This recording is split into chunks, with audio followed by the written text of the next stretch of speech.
get here. And here we are. Let me get the sharing real quick. You gonna move and smash that like button, family, as you coming in. Hey, good morning, family. How y'all doing this morning? So, this is, of course, Black Watch, hosted by Brother Elliott McCants and Uncle Mickey Jordan. And since we started on that vein, let's follow it, and then we're going to Okay, backtrack. cool. So, when you're a social activist, right, Uh-huh. you have to study what it is that you're walking into. Because there's Facts. no way that if whether so this brother's a minister, right? Or just a, I thought he was an activist, but he probably was a minister at one time. okay. So apparently there's a man that came into town sometime last month Mm-hmm. and was trying to help open some eyes to things. Mm-hmm. Right. So I don't know all the details. I'm gonna need you to guide me through it so we can follow this process. Mm-hmm. And without study, he walked into kind of a lion's den. Yeah. And so he didn't study his. So correct me if I'm wrong along the way, please. Mm-hmm. So he comes in, figure he's going to bring some of his influence to Mm-hmm. help clear some things up Mm-hmm. so things can be in order. And this is about the city council, right? Mm-hmm. Okay. He makes people call him in, or he makes alliances with people. He doesn't study the background. I think maybe because when he first came, when he first came, I don't think what I'm saying. He came because he was summoned. That's what we Right. got. People from here called him, and he did. He reached out. He had he had talked to a couple council people. Right. You know what I'm saying, and brother Clack. I'm Okay. gonna say Clack at the time. Clack, you know what I'm saying. He had reached out to what I'm saying, and I think because you got to remember he was summits here. Right. So with him coming here, I think with him thinking because that's like if you come like you came here. Right. You didn't know who I am. You just went on faith. Like, okay, let me see how this is, how this work out. We built the what's the name, Right. Right. and that's what I think. Because when we first met was over at Scott School at Facts. okay. So when you and then I got kind of fussed at because I was vocal about not being able to, and from there something was developed because Facts. we were in the same room talking about the same thing the same way. The Facts. difference is I was opening my mouth again, and I left. I didn't get put out. I left because of being familiar with how things should have operated in that venue, right? Mm-hmm. Now, what's the key word in there? Being familiar. Now, he might have been summoned, but were people summoning him? First of all, you're an outsider. Everything is not run the same way in Black America in any arena. The same. One church here ain't run like another church somewhere else. Mm-hmm. If I got a church over here on the north side of town, a church on the south side of town ain't gonna be run the same way. Mm-hmm. Okay, I have to sit back and study before I can and see what it is that how I can help influence something if I would desire to Mm-hmm. before I jump in. Well, he was summoned here. Only one side of the story was told because they just wanted to get him here. But and number one, you're an outsider. That's number one. You're an outsider. And then number two, you did not study what he could have studied, whether he watched 810 and all of the council meetings. He just somebody called me, so I just come running. And you come out all guns blazing, listening to one side of the story and not listening or paying attention to all of the shenanigans, as we're going to say, going on in that situation. And then you get caught up because you're not clear why you're here. You just come running to to the fire with a bucket instead of a water hose or fire hose because he didn't study anything, right? All the words in any so-called holy book tell us to study to show thyself approved, right?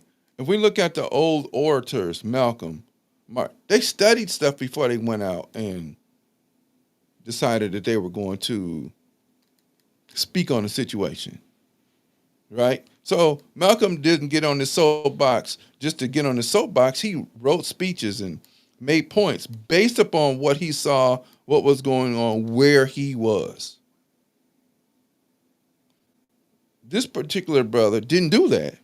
Somebody called him. Explain to me. I mean, where you figure he didn't do the study in that? That's what I'm trying to figure out. So now, I'm kind of lost. If you go in and look at, if I go and watch city council meetings that the 810 News Media Group post every week, and I watch how they operate, then I'm going to learn how they operate and put together a strategy so that my influence, okay, I know if this person is this thing, then I got to watch how I deal with him. So him or her. So they may be argumentative. Okay, so I got to watch that person. This other person may be over here doing this. I got to watch that person. So I have to develop a strategy about how I'm going to deal with these people if they show up to these meetings. I just can't come in and say, okay, you got to do this way, and blah, blah, blah, blah, blah, and you wrong, and you wrong, and you wrong. And okay, so then you give them ammunition to do what happened with him. The difference is like we said, he decided that he was going to do something legally against these persons, but he should have, if he studied, then he would know that this is a possibility. So how do I go in and address all of the council or all the persons there in a manner that they understand what we're trying to do, plus I don't go through having to be accosted or anything else like what happened to him. I think, I don't know what part, because that wasn't his first time here when he got put out of council, right? That's what I'm telling you. No. That wasn't. He had been here. He'd been here before. Yeah, he had been here before. Okay. He came with peace. Like I said, he came he came doing right. I just think, I think with him coming, because when you got a track record and your proven work, he came with peace. With good intentions. Yeah, good intentions. Okay. I think when he ran in here, it's just like when anybody come to Flint, man, people is used to Flint being ran a certain way.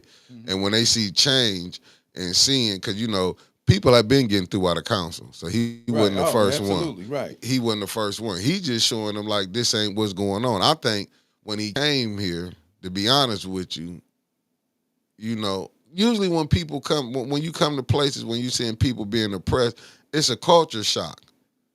You know what I'm saying? When you come in and saying like, damn, this how y'all let the people talk to y'all? Oh, this how you let a person go do this? Because he was never disrespectful, even when they put him out. When it's like, you go, okay, let me go. He was just asking, he really asked the question, what do at ease mean? Mm-hmm. They never gave no definition. What we see, what we already seen, but what he's showing is just these people don't even know the rules, and they just whipping out anything on y'all, and y'all going for it. But this is the people who don't know. Okay. So he's been here before. Yeah. And if he's been here before, then he should know how people operate. So the other part about that is if I go to speak, let's say somebody say, okay, Brother Elliott, we want you to come down here and speak to our group of educators or what's some grassroots rally that we're having.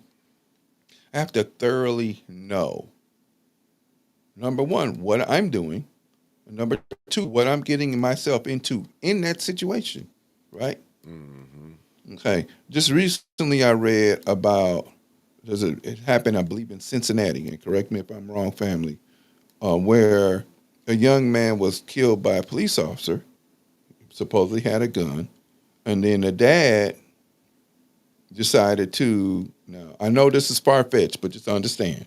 Mm-hmm. I'm listening. And that's family too, because I know y'all be like, well, that doesn't have anything to do with such and such. Yes, it does. Because what? And then the boy's dad, run over a sheriff or somebody who had a uniform on with his car and killed him. Now, the circumstances behind that, if we look at a surface level, was here's another young black man. Dad raised him. I don't know why he was. They say he was carrying a weapon. Don't know whether that's real or not because, of course, there's no footage. They say, according to the police reports and what's reported in the news, and we know that can be iffy, that the young man who's 18, had a gun, whatever. No mention, no criminal record because they always do that. But he had a gun, was running away from the police. The police shot him, killed him. The dad, being distraught, of course, because you destroyed my son, decided he was going to destroy one of theirs. Mm-hmm. Eye for an eye, right? It's in the book. It's in the book. Eye for an eye. Now, they asked me what deeper circumstances can I garner from that before I go talk, right? So now I can talk about police brutality that's been going on since slavery. You understand what I'm saying? Mm-hmm. And the slave patrols that were made that turned into police departments, right? So then, how am I going to? I would find a way to address the crowd to not because you can't bring the boy back, you can't bring the officer back, but at the same time, people want to know whether he was justified. Well, it says eye for an eye. You still cut a hand off. If your eye offends you, pluck it out. Now, people don't want to go to the Old Testament. We want to be New Testament lamb and lion. Mm-hmm. I could say either the father was justified or I could say that he was wrong based upon the circumstances. But based upon historical fact, I can say one other thing. Now, if you're calling me to come down there and asking me to quiet the crowd, right, playing wrong man. I don't think he came. That's what I'm saying. I think with people, it was never, the crowd was never rowdy or nothing. Right. It was never. It was just like he did what it is. See, this what it is.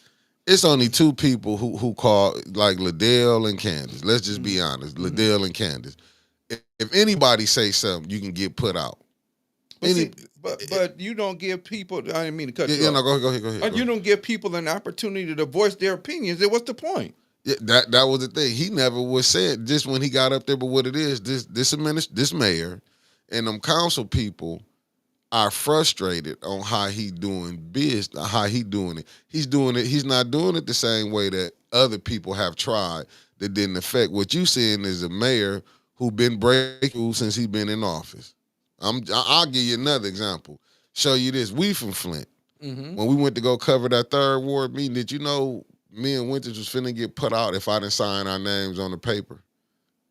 As somebody being on we media. I just forgot to wear my press pass that day. Press pass. Yeah, we got press passes and had them for 90 days.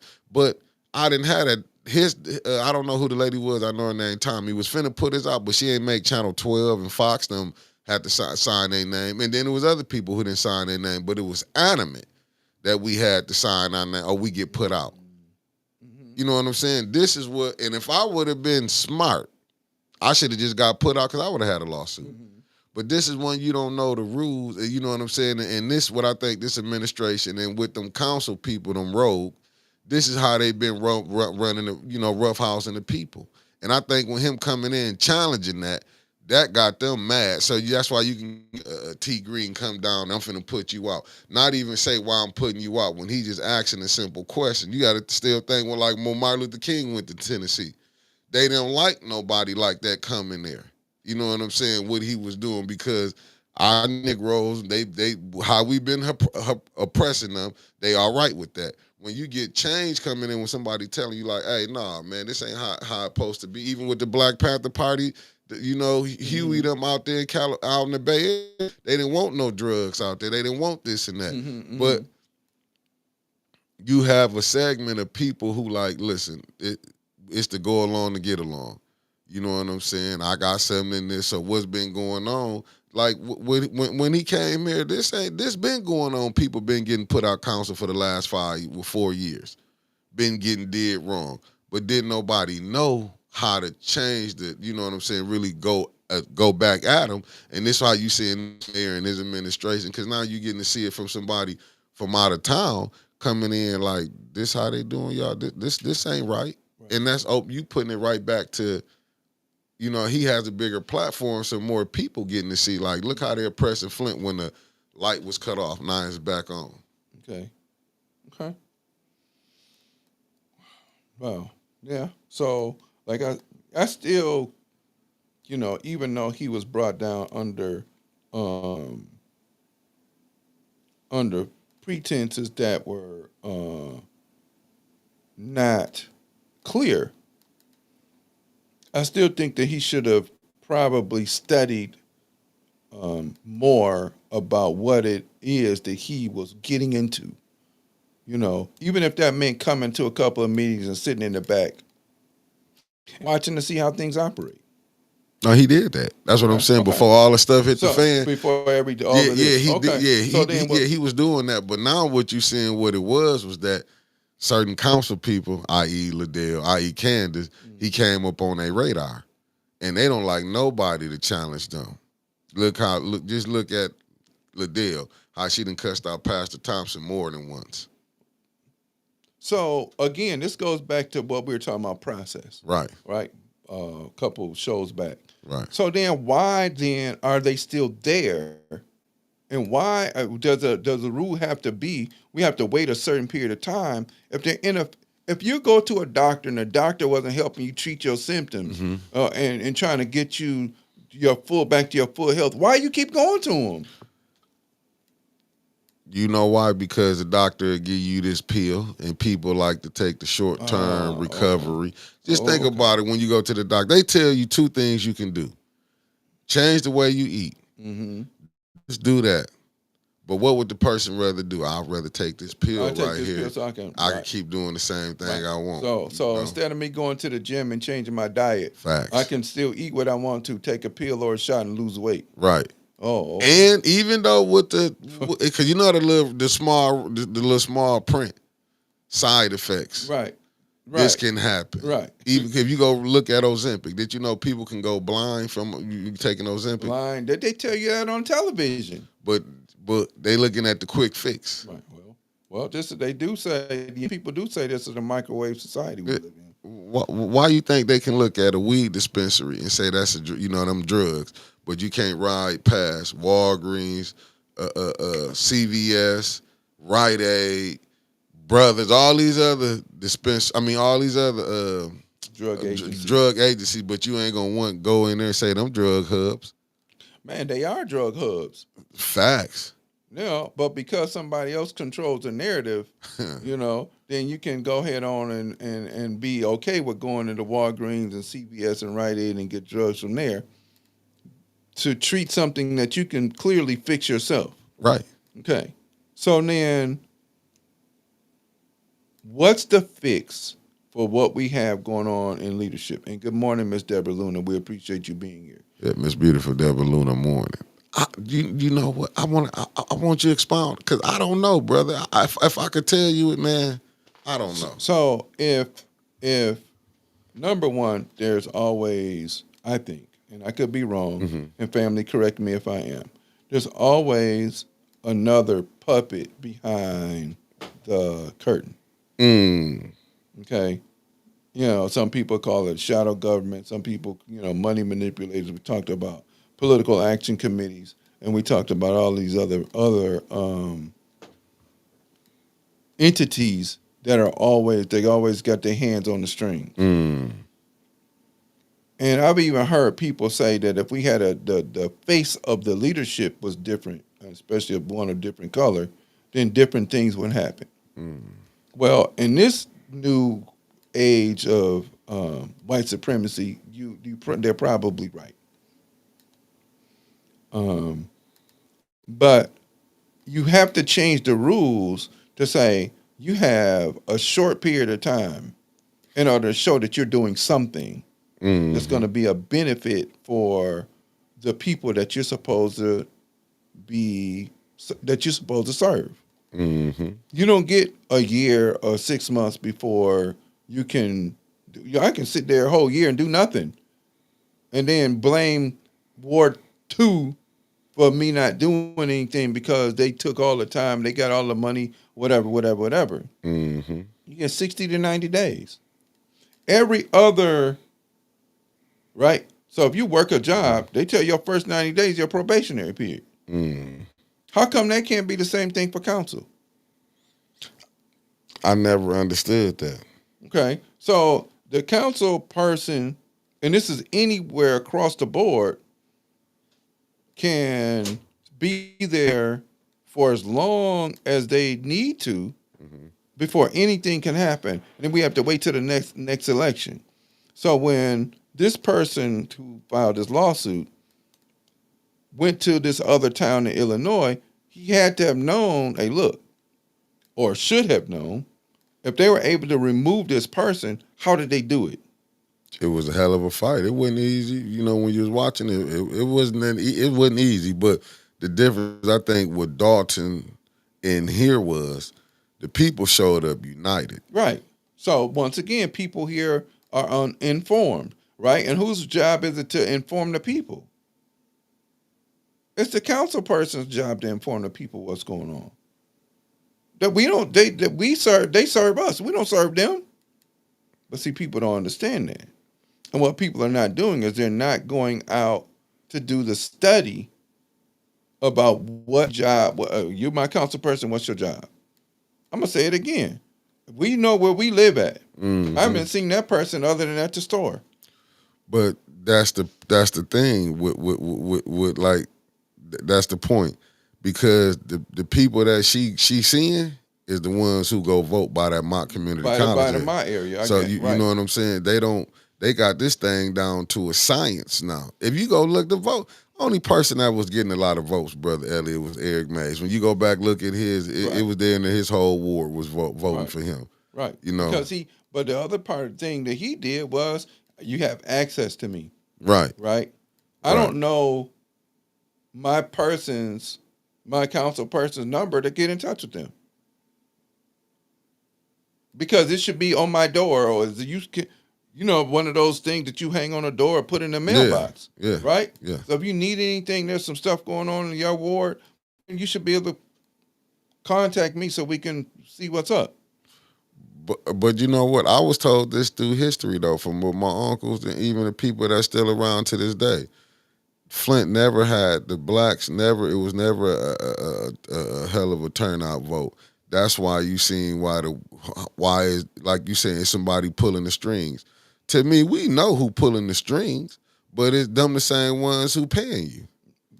Understood. You know what I'm saying? We know who pulling the strings, but it's like, to me, what's crazy is, and I keep referring back to that Jordan Sheraton book, We the Poison, when he said our activists and our council people were paid off.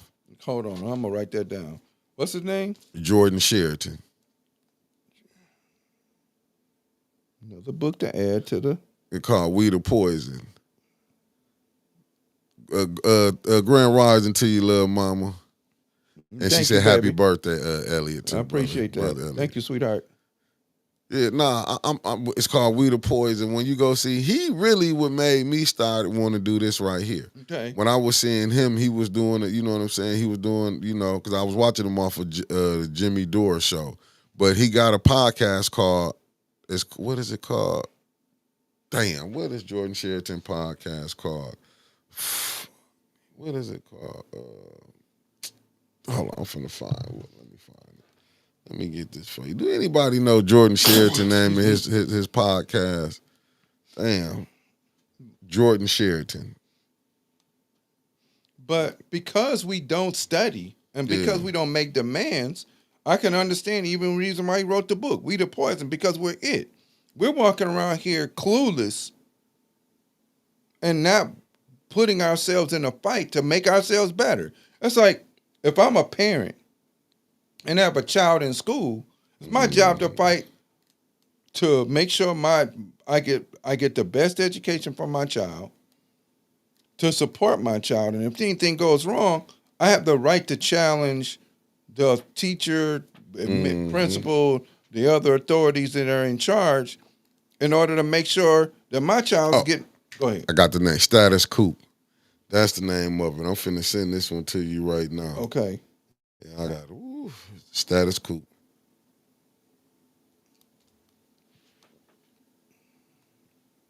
Okay, it's on their stat. Yeah, they put it. Thanks, Mark Hutchison. My bad for cutting you off. Yeah, but it's No, called. that's called Status Coop.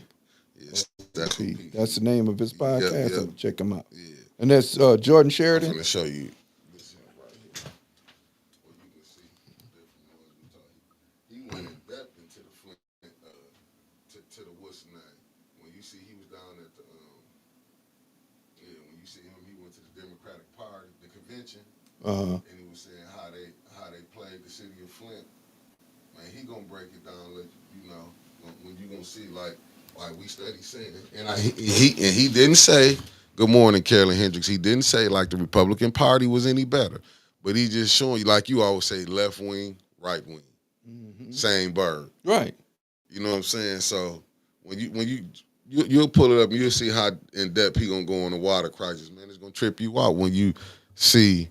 Carolyn Hendricks said, "Happy birthday too." Thank you, man. Appreciate it. So when you see them type of see this going on, man, it's like it's crazy. But like you say, these people going dealing with billionaires.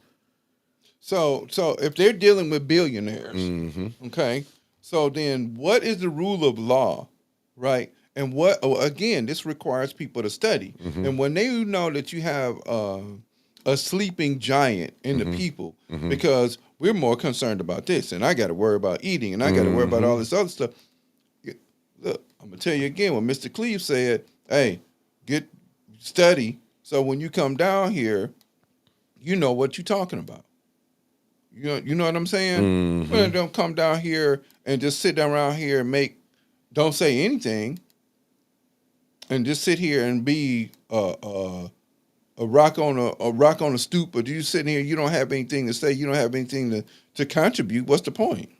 But I think that's what he was questioning them. Even when Winters was coming down, be down there. It's like she would get on the show Monday through Friday. She'd be like, "Why y'all not asking these corporations, these businesses coming down here? None of these questions. They just put stuff through."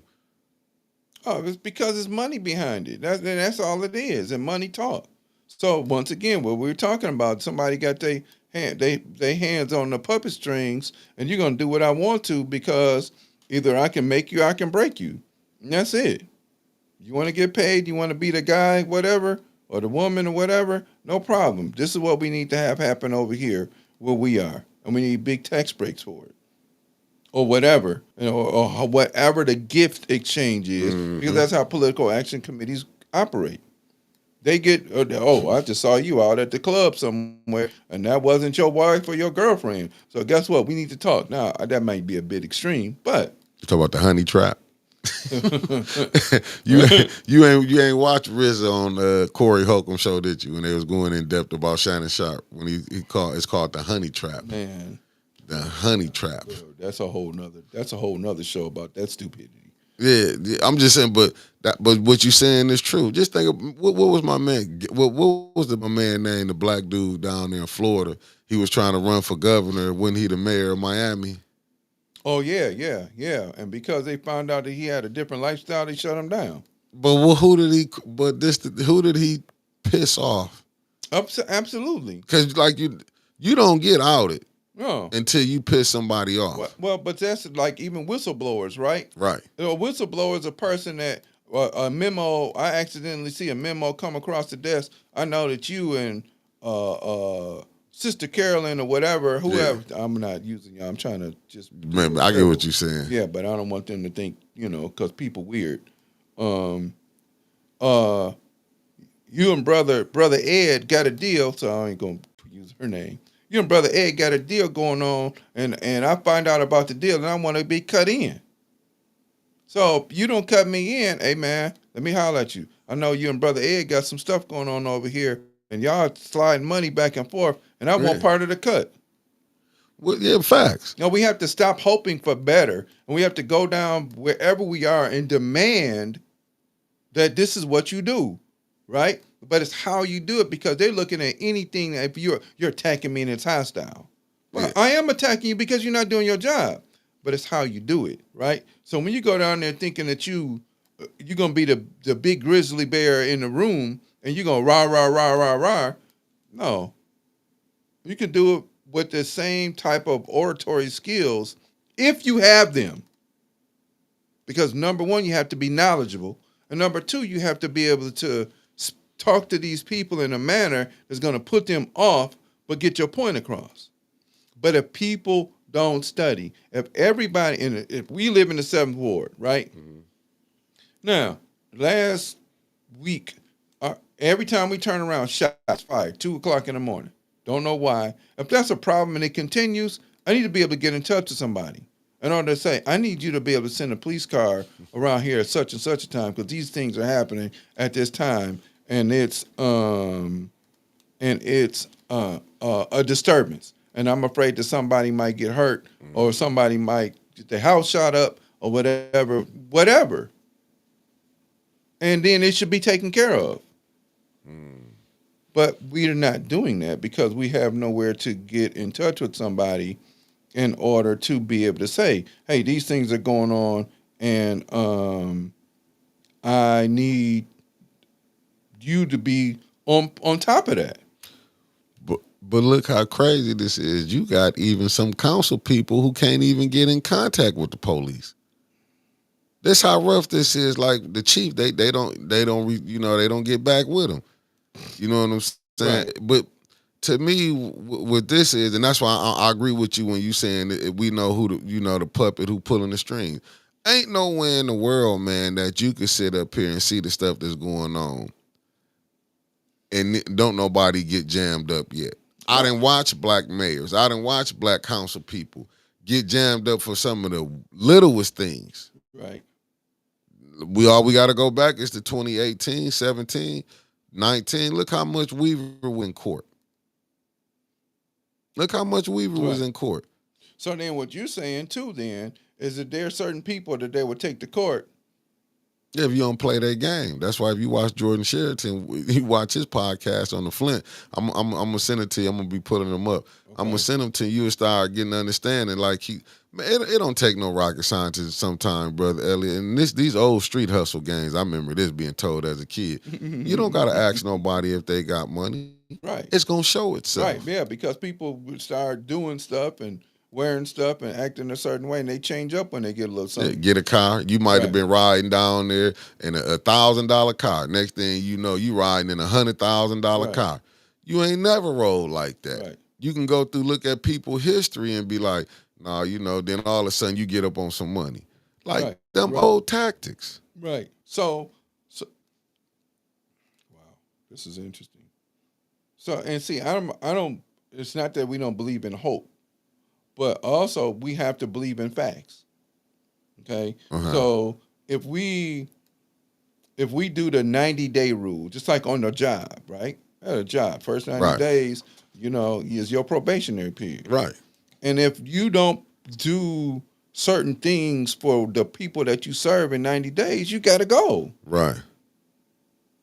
It shouldn't be we got to wait a year in order for that, because I believe that be said that it mentioned that you got a year before you can.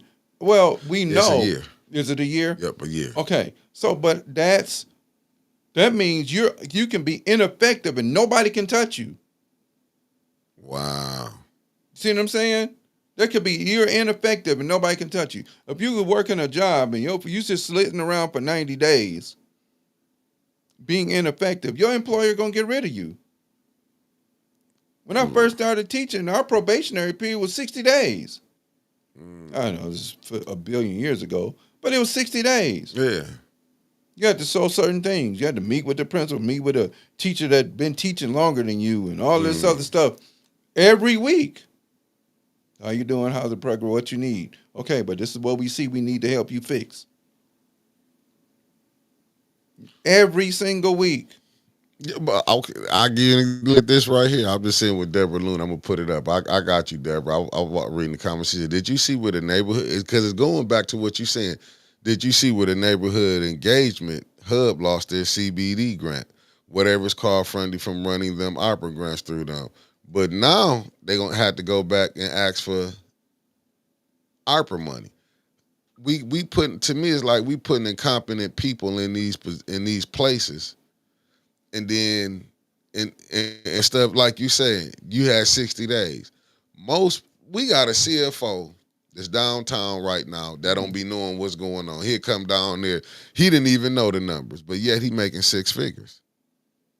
He going by what the finance chair saying. She ain't checked the ARPA papers, see how much ARPA money left since September of last year, and we in May. And why are they making six figures? I've been trying to figure that out I myself. should be making six figures. I'm a teacher. What the heck? You would think. You have people sitting around here making six figures to do what? That's what I'm saying. You can't. When I be hearing people, I got to get back to you. Oh, you got to write a letter. You send us the email, and then we'll respond. I ain't know. If I'm asking you what this is, get to me now. Right. Tell me now. Yeah. Right. You the CFO. You know what I'm saying? You mean to tell me y'all can come down there? Dude, I didn't even understand this until a lady went on there. The mayor sat up there and lied. Well, he don't do nothing but lie anyway. You know, he said the number one killer of blacks, males, is gun violence. It is. It is true. That's true. Nah, they pulled it up. It wasn't. It had other things like high blood pressure. Yeah, I mean, but when you doing stuff like that, you know what I'm saying? Because he can say word, he can say a lot of people. You know what I'm saying? Be a good speaker who can go out there and woo people. And this goes back to what Mark Hutchins is saying. We still looking for that magical Negro to come save everybody. Well, but that's been the whole propaganda in the first place. Is you'll find one person to be the Messiah, right? Instead of building an institution that you can continue to create leadership. See, that's what they do. But how did we get tricked not to doing it? Well, because they only told you that you needed one person. They only told you needed a Messiah. Instead of building institutions. That's what HBCUs were created for, even though they come from out of white institutions. That's what they were created for. But that's the point I'm asking. How did we go from having it? We was forced to have our own stuff. Like you had to have your own restaurant, your own hotel. Absolutely. You know what I'm saying? We had to have our own. Because remember, it was a time where it was only white drinking fountains. Yep. Then it was colored drinking fountains. That's part of American history, whether we choose to accept that or not. Right, and that's the truth.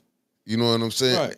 And like when I showed that post, who was that? Claude Anderson. 'Cause I remember you came on my post and you said what I've been telling you, Mickey, about the civil rights. Right. And what have you been telling me? Now you gonna break that down because this is what you've been telling me. Right. So what Dr. Claude Anderson is saying, and this is absolute truth, is we don't have a community. We don't have banks. We don't have stores. We don't have hospitals that we own and operate. So how in the world are you going to sit around there and talk about circulating your dollars when integration and the destruction of our communities when we had them made sure that we brought our money to somebody else? They made a plan for that. They made a plan for that. Even James Baldwin says, how much longer are you going to make me wait? In the book, The Fire Next Time. You made my parents wait. You made my grandparents wait. You made my aunties and uncles wait. And we still want to continue to think that things are going to change. We have to change ourselves first. But Dr. Claude Anderson says, you make over $1 trillion to come in and out of the black community lasts less than 6 hours. Because we are forced to go give it to somebody else. That was part of the plan when they talked about integration, and we wanted to be integrated in another society. It ain't a culture. I almost slipped and said something important. Called something important that's not. But when we were led into the burning house, because number one, you thought they had some morality, and you see that they don't, and we see that even 60-something years later that they don't. All they think is about money. Right. What we're refusing to do is say, hey, look, our money's important, but we can't. Why? Because we don't produce our money within our own community. We get our money from somewhere else. We get as much as people talking about DEI and schools and education and all this other stuff. Nobody has said, "Hey, man, we'll give y'all a building and we'll help y'all figure a way to fund it." Okay, so there's plenty of empty buildings around here. We can work up, clean it up, whatever, whatever, whatever. I don't want to have to go to the state or Title I monies in order to fund it. It should be done by the community in which it serves. That means I want to hire people in the community to help to help raise our young people up to another higher level and a higher standard. And it should be funded by the community in which it serves.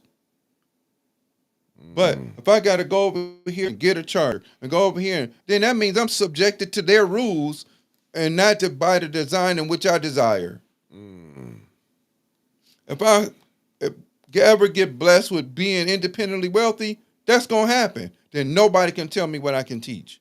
But we don't want to do that because we want to, it's better to politic with somebody destroying you all the time. Man, What am I politic with somebody that's destroying me all the time? crazy work. But it's insanity. Yeah, it's crazy work. And that's why I'm laughing. Like, no matter how much you can send a person in good to this system, it eventually will corrupt them. The system is not designed for us to be part of it in the first place. We were never written in the Constitution. We were enslaved during the time. And the only reason why we didn't leave is because we didn't listen to Martin Delany.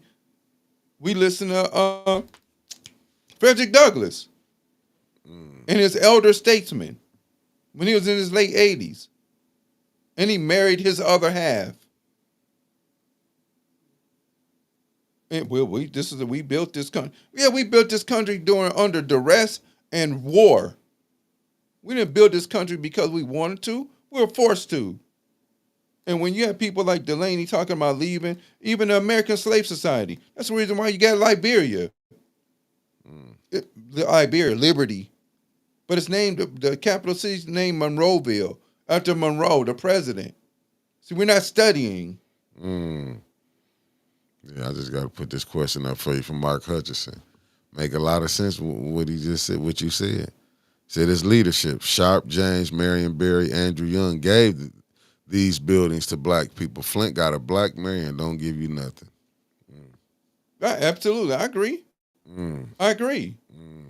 Because if somebody's pulling the strings, right?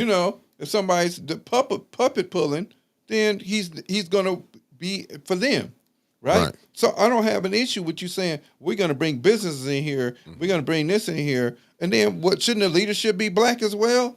Shouldn't the CEO of the business be black as well? But no, we just put you down as workers, and everybody else that don't look like you run the business, and they don't even live in your community.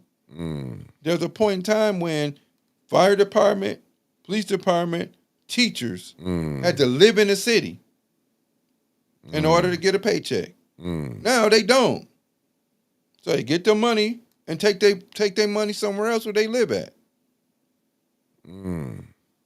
Where did the ball get dropped at, though? That's the problem.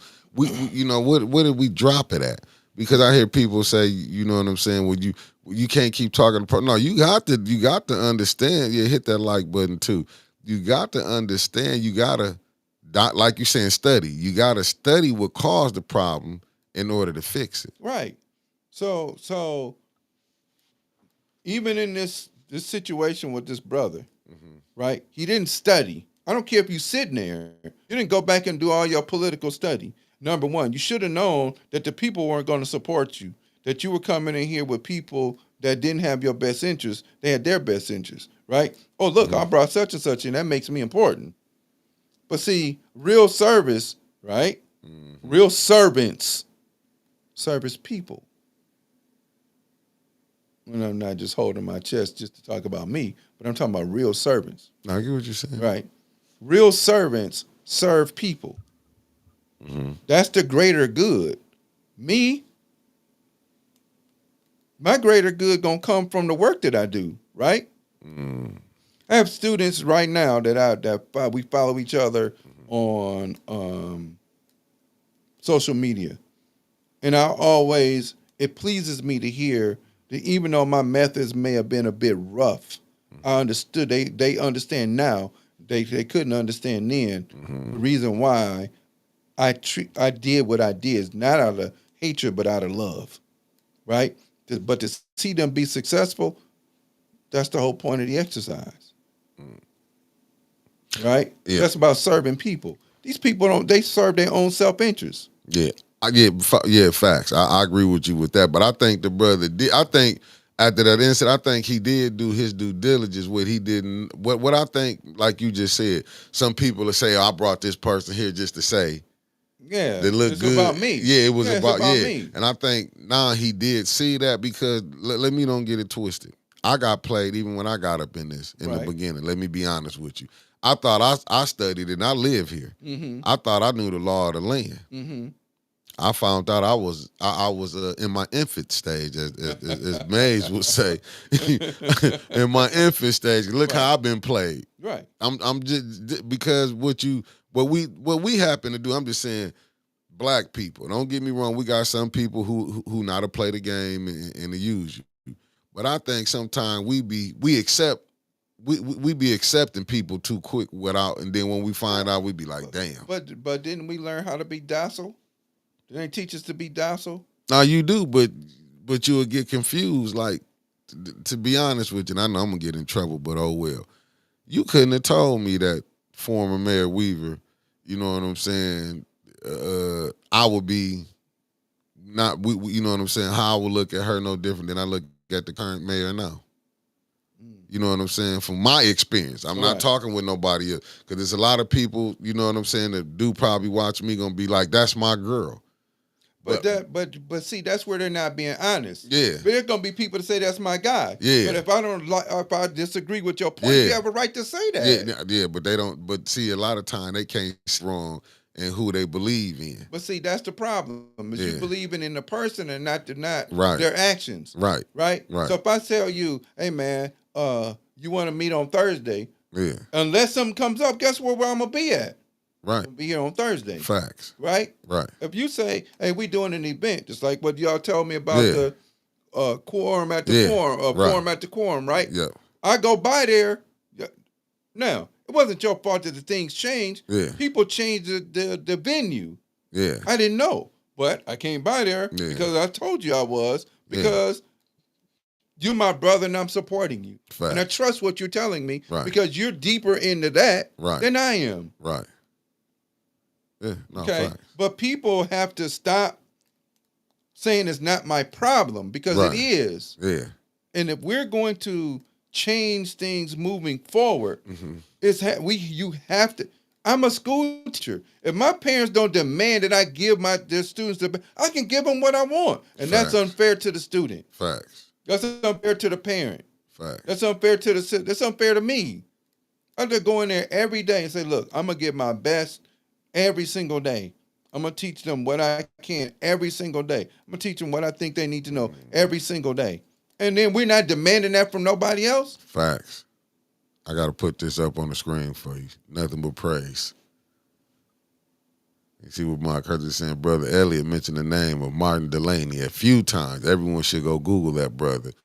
In my opinion, greatest brother this country ever produced. His name is intentionally left out of history. Right, because he wasn't into that conformity to stay in this country. He was fighting to go somewhere else. And he eventually left, as did Dr. W.E.B. Du Bois, and died somewhere else. Because he understood the hypocrisy here. So if we understand the hypocrisy, a council person should not get a year before they have to be recalled. Facts. That's BS. You get 90 days like everybody else. Right. You better figure it out. If not, 91 days, you out of here. Get somebody else. Right. I don't care if we have a revolving door. What's the policy? What is your policy? What are you intentionally going to bring to where we live at? And if you don't, you have to go. I mean, I would like it like that. I feel that's how it should be too, because they get to play so many games, and then, man, I done seen this thing go down in politics. But I like to tell people, go watch Gangs of New York. Yep. Go watch Gangs of New York if you really want to see how this thing is. Right. They show you the way they played in Right. politics. Go watch The Distinguished Gentleman when Eddie Murphy played in there. Right. And that was off of name recognition. Right. Remember, Right. the guy, the senator had died, the Right. congressman had died, but him and Eddie had the same last name. Right. And go watch Trading Places. Facts. Same thing. Facts. They do the same thing. Oh, well, we're going to just do an experiment and make Right. him poor and make him rich and see how it goes. Right. Social experiments. Right. They show this stuff in movies and we just sit there and laugh at it and think it's comedy, but these are the things that they're doing. Right. For real. Right. Movie directors have always said, hey, we're always telling you the truth. Right. Y'all just don't believe it because we put it in the form of a movie. Right. We might have some laugh tracks. We may Right. make it a drama, science fiction, all of this other stuff. Right. I was up last night and watched iRobot. What are they talking about? Robots being in your home. Right. And this man wrote that book in 1941. Right. Just showing you just where we at. Right. They make evil seem fair. Right. Yeah, because you have to. Because what group of people have imposed more evil in the world than anybody else? How you going to Cecil Rhodes, who cut off 10 million or 20 million people's body parts and destroyed people in the Congo? Was it Cecil Rhodes? Let me see. The Belgian, right? And then he got a scholarship named after him. Rhodes Scholar. The Rhodes Scholar. And you give it to the highest, whoever. And I've seen black athletes get it. There's a brother that played football at Florida State. And now he's an amazing surgeon. He had a Rhodes Scholar. What was his name? Roll. I know his last name was Roll. Yeah, Roll. Rolle. Yes. Yep. Right. So, good morning. We're glad you joined us. Thank you very much.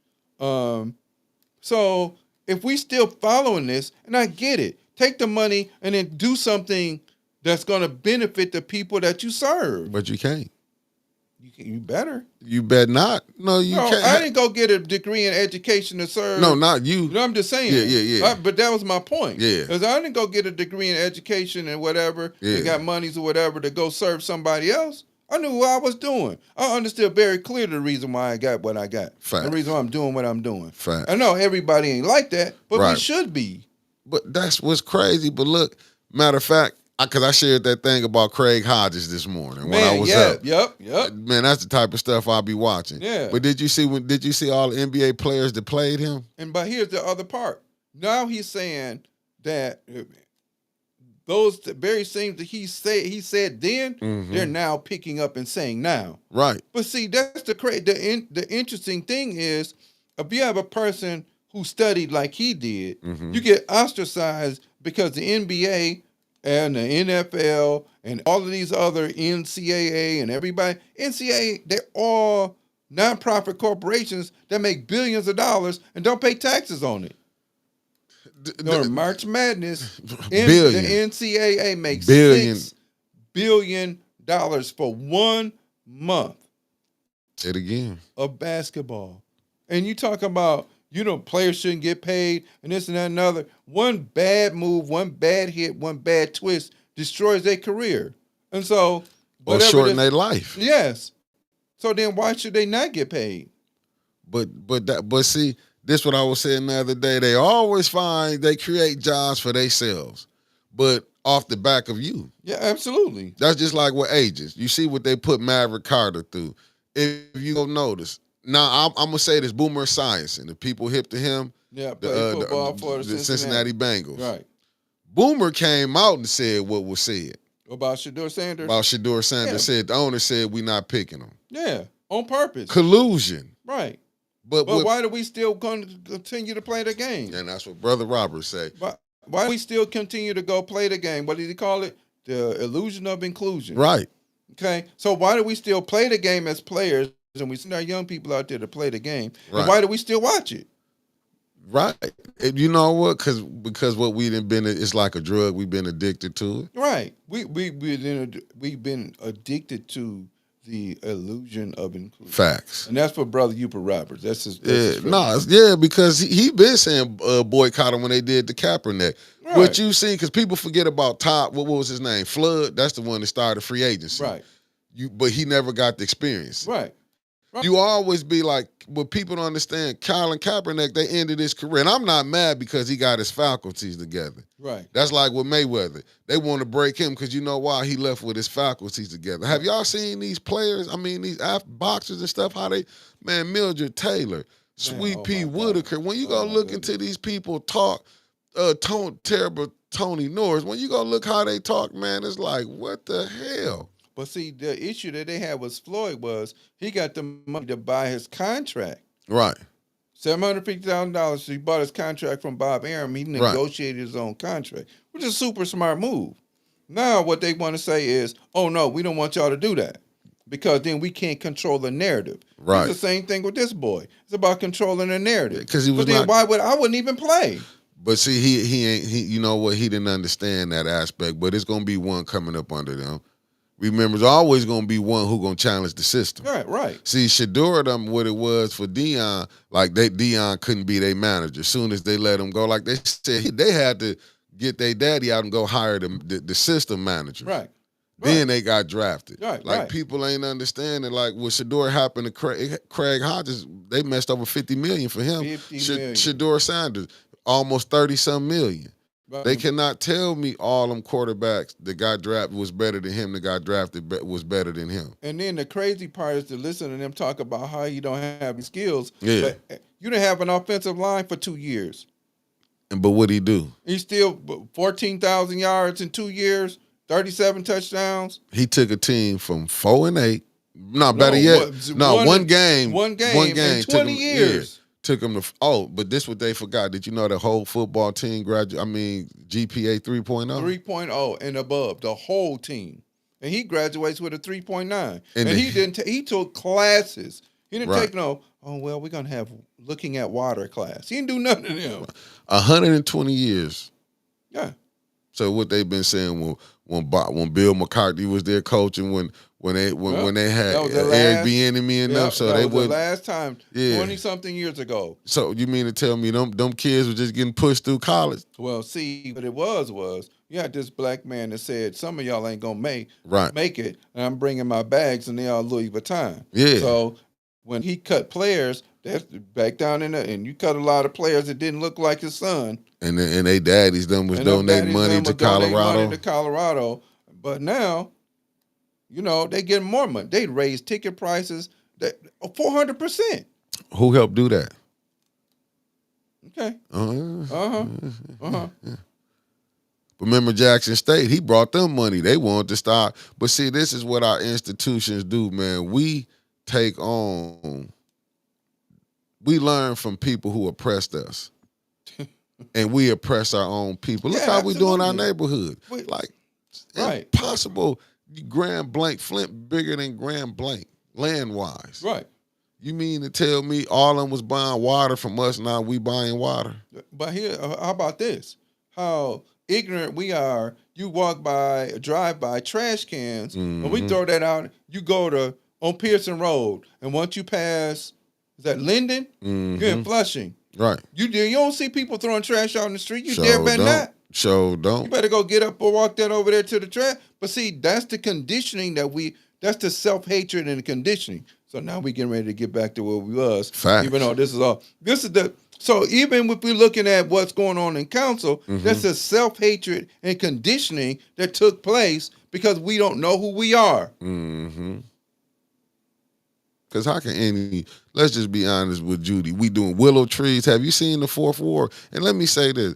When we name any ward, if any ward look bad, Flint look bad. Right. You know what I'm saying? We get caught up, it's 9 wards. If any ward look bad, Flint look bad. See, they ain't got that. They ain't got that understanding. Good morning, new one. They ain't got that understanding.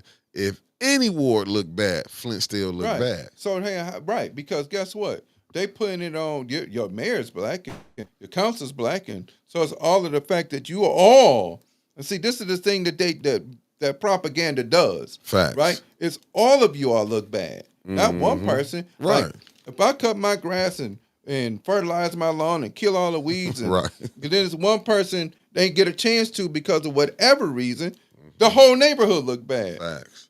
Now, you can go into another neighborhood that don't look like ours, and they got junk cars and this and that and other, and that's okay. Right. You don't say nothing about it. That's okay. And they will not open their mouth about that neighborhood. Never. Right? Dirt roads, the whole deal. Right. I'm talking about where we live at. Right. Right across the street. You got dirt roads, probably still some outhouses out there, bunch of junk sometimes, and that. Hey, I'm gonna say this. I got a couple of cars that my nephew and I are working on, and my son's car got hit. It is what it is. It's in the driveway. Right. And I got a neighbor that'll tease me and say, "Oh, you got a junkyard over there." No, I don't. But I get where he's coming from. Right. Right? But for the most part, other than that, that don't make the neighborhood look bad. Right. Because I keep everything up as, Right. how I should. Right. How we were taught. Right. But because the propaganda says that we have to be destructive to our own kind. Right. And we've been taught that. Because we want to be in the group of whatever, because it's better to be something that you're not than to be something that you're really supposed to be. No, you're right. Then it's okay for us to dog each other out. Now, hey man, I see you got some stuff over there. You need some help in getting rid of that stuff? We don't do that anymore.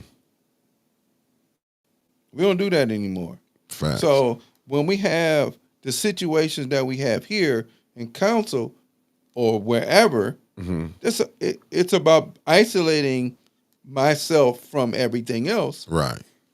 And I'm only concerned about me instead of being communal. And saying, hey, I know a couple of mechanics, we can get that car running. I know a couple of mechanics, we can get that fixed. Oh, that you got that over there? We know a place we can get that out of here for you. And people don't do that because of propaganda, right? Facts, yep. It worked so good this time. They to me, this is the coup de grace of what they have been trying to do. Because we so disunit. I mean, this and it's like it's not like this every place you go. No, you got some who do not stick together, and Dalton was one when they did get it together. But it always seemed like what our people, when we get in positions, we lose our mind. Well, because number one is I think it's a bit of a power trip. That's number one. And the other part about it is we forget to be servants, right? The only people we think is supposed to be a servant is the man standing in the pulpit this morning. He ain't the servant. He ain't don't know no God no better than me. I promise you. But why do they put him up? Why do they put the pastor up like that? Because that's one person that you can control and manipulate. Right? You can control them. You can manipulate them. And then we also have this Messiah complex that one person is going to lead us to wherever we're going to be led to. Not look in the mirror and say, I'm my own leader as well. We don't want to do that.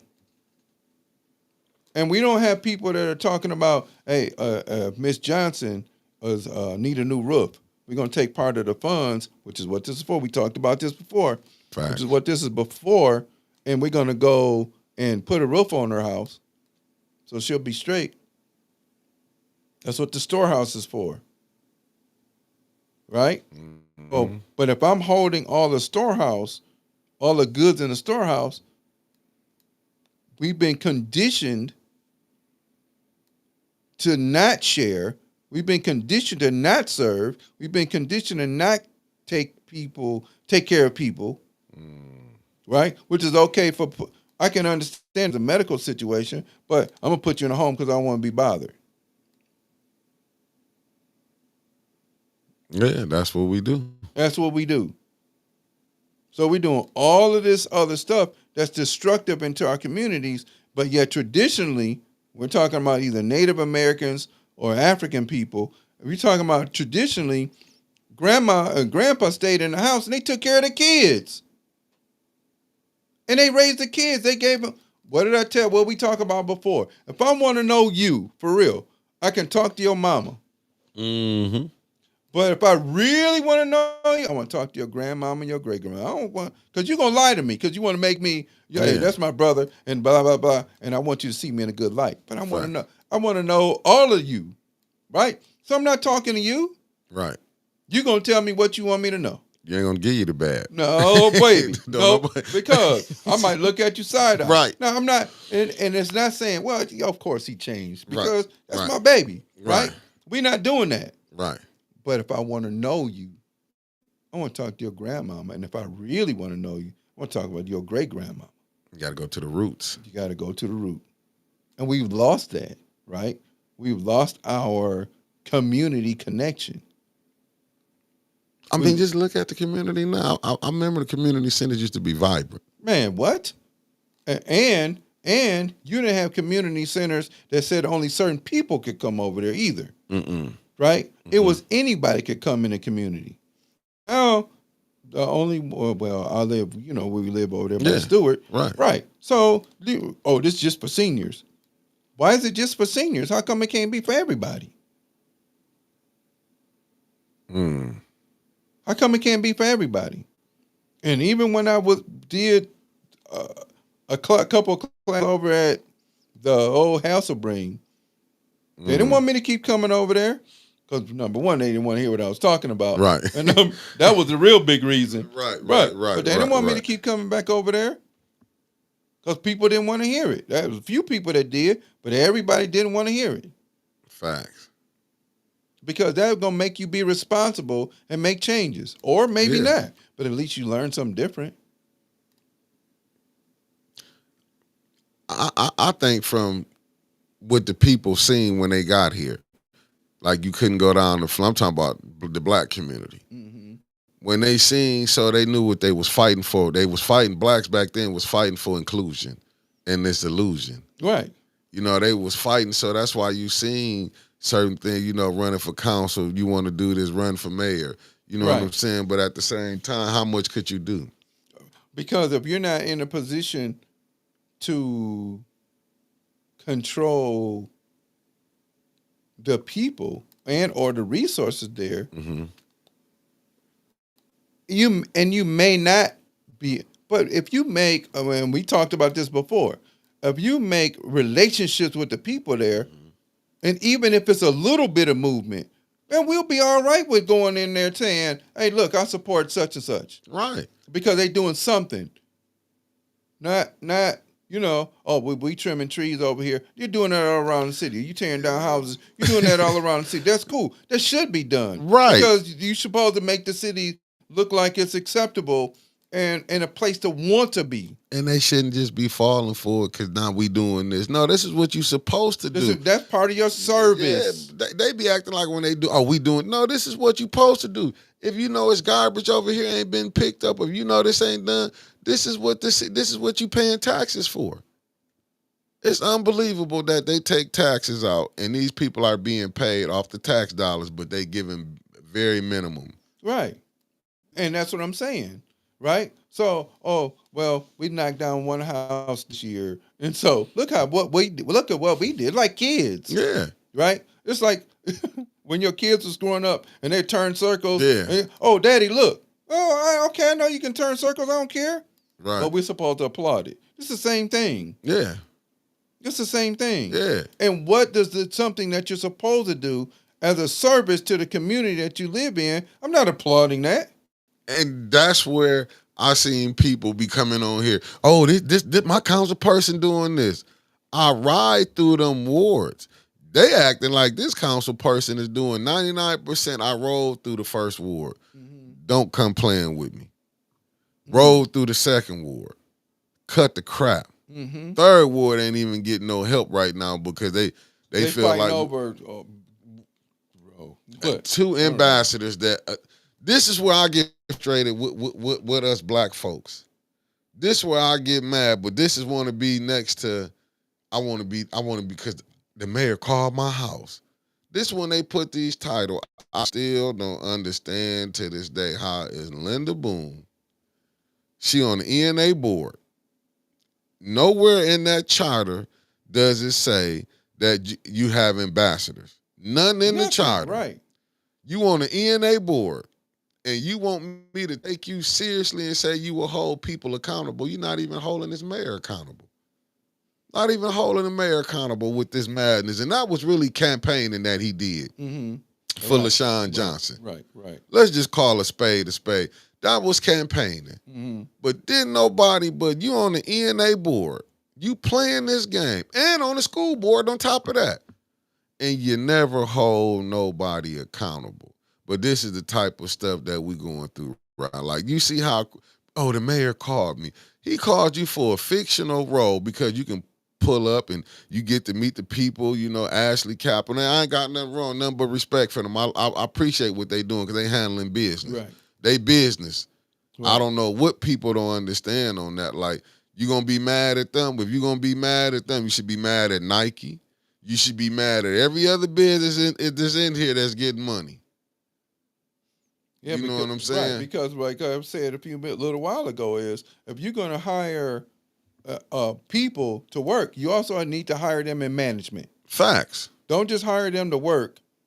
Hire them in management as well. Right. So we don't need your management to all be non-black people. Like we watching the NFL draft. Right. Don't hire. Right. don't hire your management to be. Well, they're not qualified. Well, most of y'all not qualified because you don't even understand the people that's gonna work with you. And then why is not? And I do agree with Brother Robert said this. Why is not 50% of your workforce not from Flint? Right. You come in here, so you want to hire the people on the outskirts of Flint? Yeah, absolutely. You want to do that.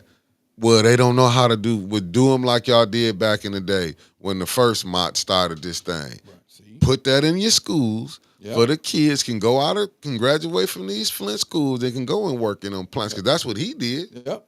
He trained the kids up. Maybe the parents didn't have it. That's right. When they brought them in, when the migration came from the South up here, a lot of our grandparents didn't graduate. Right. Not only did they not graduate, they was happy to get out of the oppression of the South so that they could freaking make some money to take care of their family. Right. They just traded one plantation for another one. That's really all they did. Right. You just traded that's really one. Why they call it a plant. Yeah. It ain't no. People that don't even understand that psychology. Yeah. The Northerners were like, we're going to treat you a little better. We're going to let you get a decent house. You know what I'm saying? Yeah. But it wasn't all that great when they came up here with certain parts you couldn't stay at in Flint. Right. Hey, but listen, here's the other part. Go check out Dearborn. Every house is around the plant, right? Right. Henry Ford designed that on purpose for a reason. You have no excuse not to get to work. Right. So all my workers need to work around here. Right. So when you leave, you can walk home. Oh, it's snowing. You can still get here. Right. You got no excuse. Put the schools right there for your kids. Put the school right there for your kids. So you ain't got so that was done by design. Even if Central, when it was created as I want to say a foundry school to create people that could come and work in the foundries that were here, right? So they had certain drafting and mechanical engineering classes back in the 1900s, early 1920s, that when you left there, you could go work here. And it was also the first integrated school in the city because it's old. And why y'all think y'all got Southwestern? I remember my uncle used to tell me that. They didn't want us going to their school. They didn't want us to That's why Southwestern got made. That's right. Why you think Grand Blanc got made, Flushing got made, Swartz Creek got made? Yeah. People forget about White Flight. Yeah. That was in America, though. Not just think Flint, but it was America had White Flight. Right. Go read the same stories on Compton when the people left. Same thing. You left, take the resources, and leave the black people with nothing. Right. So once again, why are we still talking about this is a place that's great? When because the people that it formerly owned, they still treat like we own you. Go look at what was the high school? I remember watching. I used to love when HBO used to do them documentaries. It was Arkansas, and it was like 50 years later. Sure, what was it? The high school was still segregated. Right. Yep, absolutely. And that was in the 90s. Yes, yep. I remember. I remember that school. I remember it was a documentary, right? And it was showing where even after it was still segregated. Yep. But people don't understand. Like they want to tell you, okay, we gave you Barack Obama. it's over with.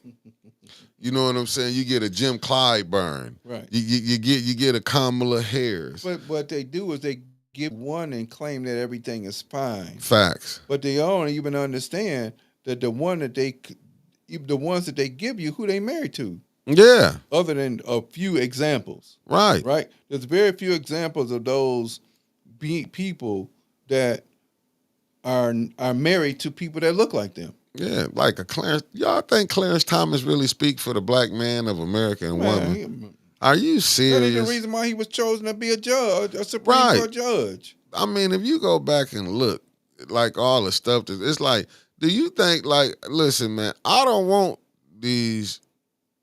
I don't want these. You know what I'm saying? Weak people representing me. Now, get somebody that's gonna challenge the system. Well, see, but you can't. That's not going to happen.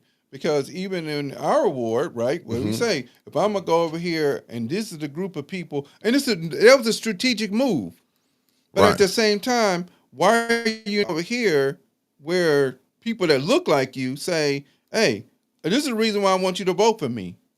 I think that what I'm trying to do is important for us, the whole ward. But if I know that I'm going over here to talk to people I know that vote. Right. Because of their track record, that's a very strategic move. It makes sense because they're gonna help me win, right? Right. But you're not representing all the people. You're in their pocket. Have you seen the 6th Ward? 6th Ward? No. Where's that at? Who? That's tiny. I'm gonna tell you, but let me show you where. How they play games. You go look at the 6th Ward. The big thing on the 6th Ward is what McLaren. McLaren Hospital. McLaren Hospital? Okay. Yeah, what is it? Good morning, good brother Marcus Fielder. Central High School in Arkansas, the Little Rock 9. Thank you, I know the bumper's gonna come in and say thank you. Yeah, Central High School in Arkansas, Little Rock 9. Yeah, I remember watching that. It was back in the late 90s, and they were showing like it was 50 years later. It was still segregated. Right. But look how they do that with the Mott Park over there. Right. Yeah, they turned it into some old. It used to be a golf course. Now you go out here and play frisbee, golf or whatever. But go look at the ones who calling the shots. They don't look like me and you. No. But if you go on the other side, the black side of it, you don't see them. You know what I'm saying? And I get it with pressure, and that's to me what I seen what the mayor go do. In them areas was predominantly because if you go look, he don't really want to be where it's predominantly black at. Coming to them wars, he want to control because he know he gonna get caught out. And I seen when Candace was at Old Stewart School, but what is it called? No, the center, the Brennan Center. Brennan Center. Yeah. I remember when she was over there when her and Jan Marie and they was having a conversation. I mean, that wasn't having a conversation. They was having what was it, a debate or something? Yeah. Candace didn't really like what she was getting back over there, the feedback from the blacks. See, she wasn't challenged over there by the college. Right. She was talking everything they wanted to hear. Right. But see, on the black side of the 7th Ward, she was getting pushback. And she didn't like it. But here's the thing. If you're going to be representing the whole ward, you should expect that if people see that you're only serving one part of the community. You should expect and I go back to talk about him again. Mm-hmm. If I only saw Jack Minor over in certain areas, you think we would have voted for him again? Nah. If he wasn't coming over there or being accessible to when we had situations, whether it be a snowstorm or whether it be a thunderstorm or a tornado or whatever it was, trees knocked down and all power lines down, and we couldn't make a phone call or whatever, or go knock on his door. Right. And he wasn't accessible. You think we gonna vote? No, you ain't. We done with you. Listen, I watch how these council people do. Not all, but some of them. They got like, and to me, like only one I really did see kind of shoot people away was Judy was one, Candace was one. And because I'm not gonna lie, in the beginning, Liddell come off as a like cool. Mm-hmm. I'm not gonna lie. When I first met her, she was cool. She was, but like you say, when you first meet people, you're gonna come with your best impression. Right. I didn't know she was gonna be wicked that she was when she got on that council seat. But you see, everybody be cool, man. until they get in there, and then they show you who they really are. But I never seen them like this. Like people back in the day, the council people wanted to be interactive. You're right. They were, man. And listen, I'm telling you, like, we having Thanksgiving dinner over at the Brennan Center for the less fortunate. McCants, I need y'all over there. Huh? I'm trying to have one. Nope. Come on. You got. Guess what, Dad? Let's go. We going over there. Right. You know what I'm saying? What? That's what I'm saying. What happened to that? What happened to that is we felt that we were included in something that we're not included in. We're not included in. I'm gonna say this again. Yes, I'm still. I'll go back to the time I run into our council person, so called. It ain't mine because she don't act like it, in the store, and I spoke to her, and you acted like I was stalking you. I remember when Miss Galloway, and I'm not disparaging no names. Just speaking the truth. I was talking to one of my brothers, and I know the family. They used to live up the street before they moved, whatever. And I was saying I ain't never met her before. Do you know that I'm cleaning my garage up, my workshop up. This sister comes and pulls up in the driveway. I knew who it was. I know she was driving this big old truck. She pulls up in the driveway, gets out of her car. I'm like, who is this lady? I don't know who this person. I don't know who this person is. And she said, I heard that you wanted to meet me, and I'm such and such wife. Blah blah blah. Oh, cool. And then we started dropping jewels with each other. That's what I'm talking about. Right? And anytime after that we saw each other out, if I didn't recognize her, she would make it a point to speak. And I'm not saying this, it's me, I should be important enough to do that. But she made it a point because we made a connection. Facts. If I'm not, I don't have a connection with this lady because you haven't made yourself opportune to do so. Now, I also know that I probably could come to a council meeting, and I should, but I keep and shoot. And I'm telling y'all, family, Uncle Mick be telling me not to come down there because something's going to happen to some of my brain cells, so this is on him. So y'all get on him about making sure when school's out in the month that he invite me down so I can see the insanity, right? That's number one. And I'm going to jig at him about this hat. Y'all make sure we get this. They in. Tito in the chat now. Bring the hats. The hats will be going out tomorrow. Yeah, okay. All right. The hats will be going out tomorrow. But put one up for me because I won't see you till probably next week. Or maybe this week. We might sneak in on Thursday. Yeah. I definitely, we can do that. Yeah. But so it'll be at the studio, put it that way. Okay, well, when you come make sure have mine get put up because I know my girl will take one and she'll have 2 or 3 of them, and then I won't have none with her pink chair over here. So I know how she get down. That's my baby though. Winning win. Yeah, winning win. Right. Win. Yeah. I'm with you though. Yeah, but we have to demand, and we don't.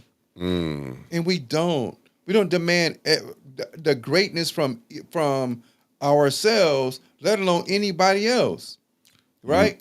There's one quote that I heard. Bernie Mac said it, and the late great Bernie Mac said it, and so did Deion Sanders say it.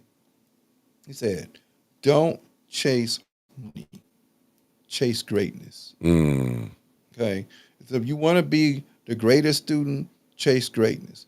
Chase the highest scores on the SAT. Chase the highest scores in class. Chase being better than everybody else. And then when you do so, the money will come. If you chase the bag is always going to be elusive because guess what? Other people can move the bag. We very clearly saw this with his son. We very clearly saw this with his son. Hey, little mama, nope, I sent yours out. That's why y'all's going out tomorrow. I just gotta get John's winter. So I'm looking up. I'm telling y'all. I'm looking at them between the 2 monitors over here. I got I know. I want y'all to know. Yeah, You no. done sent your head out. No, I ain't sent it off yet. No, I gave her address up in Jeff. No, them was the addresses that I got. I'm looking at him through the. I got you. Through the monitors. He got 2 monitors over here. Yeah. He hiding. Yeah, but I got see you. him over here. Yeah, I got you. No, brother, I got you. But we have to.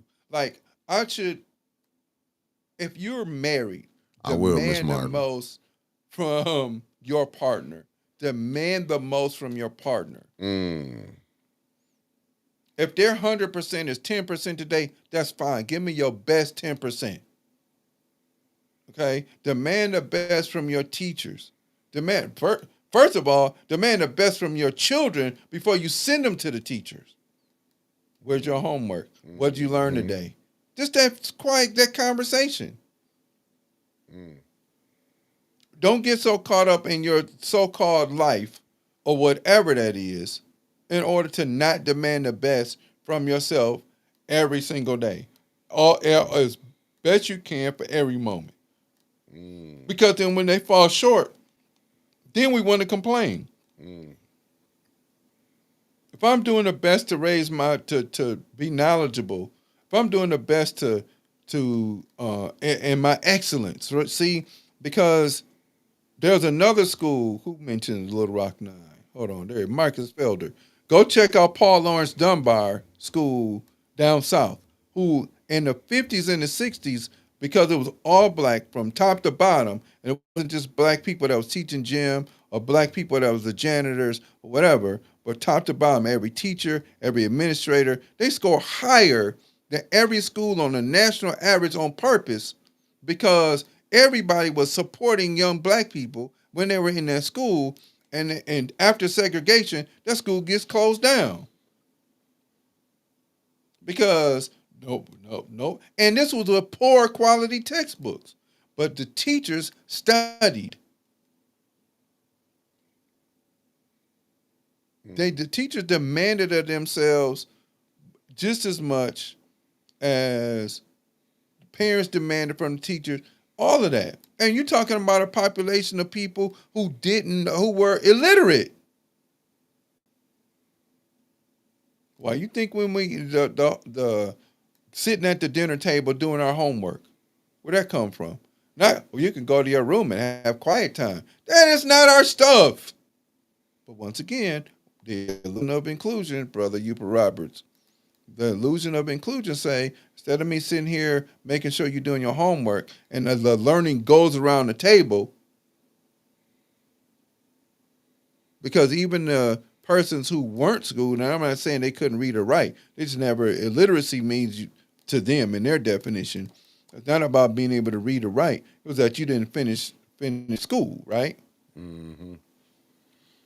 Hey, Sandra, send it to my inbox again on my Mickey Jordan, your address, and I'll send it to Johnny as soon as you send it to me. Little mom. You got T-shirts too? Yeah, send me the send me the really no, Sandra, send it back to me. Send me your address in my inbox, my Mickey Jordan, and I'll give it to Johnny G because I'm finna see him in a minute. Cause I got to put these chairs together. Yeah, and little mom, I already sent him yours the other when we was on the show. I sent yours to him, but he said they would be going out tomorrow. Okay. He's gonna be start sending them out tomorrow. And I'm the last one on the totem pole, bottom of the ladder. Ain't that something? Nah, I got, you know what? Because this was the day we was on here, but I'm gonna get the hats. Like I said, Tito just got in town. Okay. So Tito, we finna start sending the hat. Well, Tito be sending them out tomorrow. But I got the one's address I got. I gave it to Johnny Thursday, and I was telling him yesterday. So we said we was gonna send them out Monday.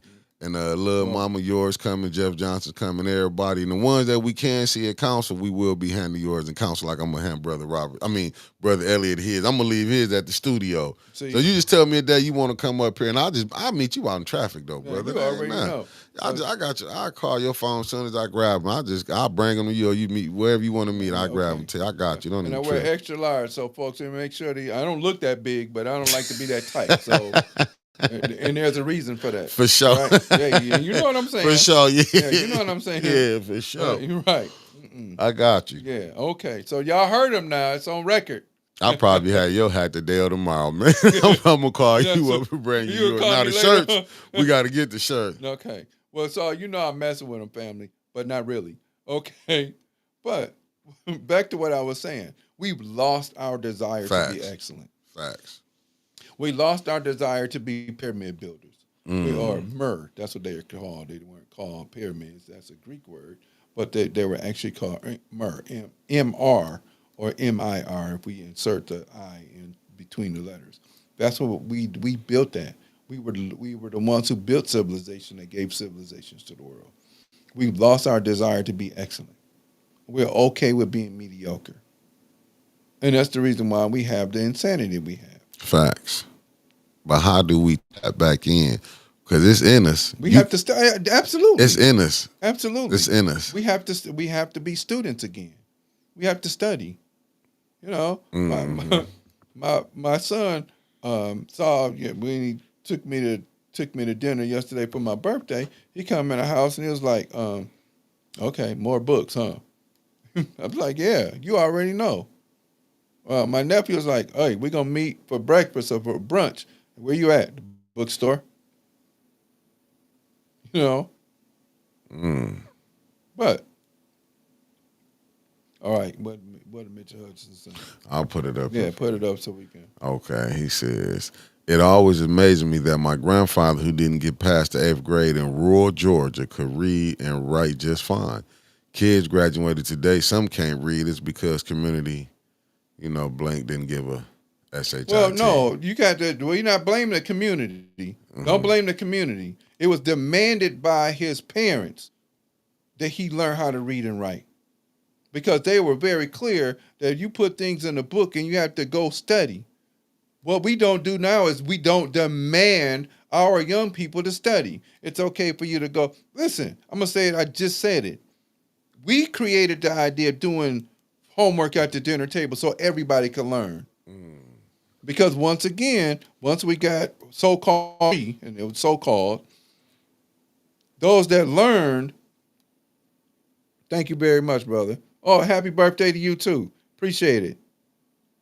Those that learned and went to school, they had to come back and teach those who didn't know.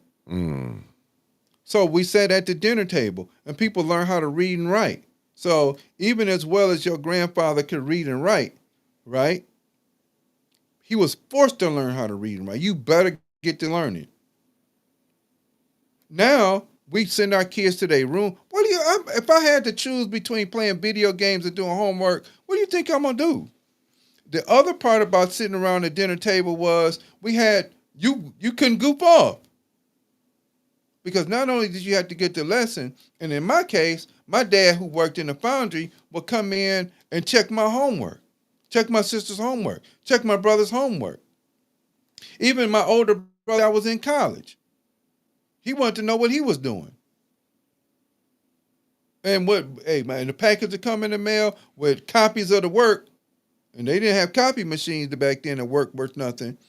Copies of work, and he would check it through and send it back. And my brother was in college in Central Michigan. So we've lost that because we listen to another group of people that say, go on, and you can go sit in your room and do your homework. And you do. Well, I'm not doing no homework and I'm in there. I'm on my phone. I'm playing video games. I'm doing everything else. Because what do? We give our kids all of these amenities because, I'm going to give all my kids stuff that I never had before because I went through and I suffered so horribly in my childhood because people made me do things I didn't want to do. And we lost our ever-loving mind. And so then when we graduate students who can't read, can't write,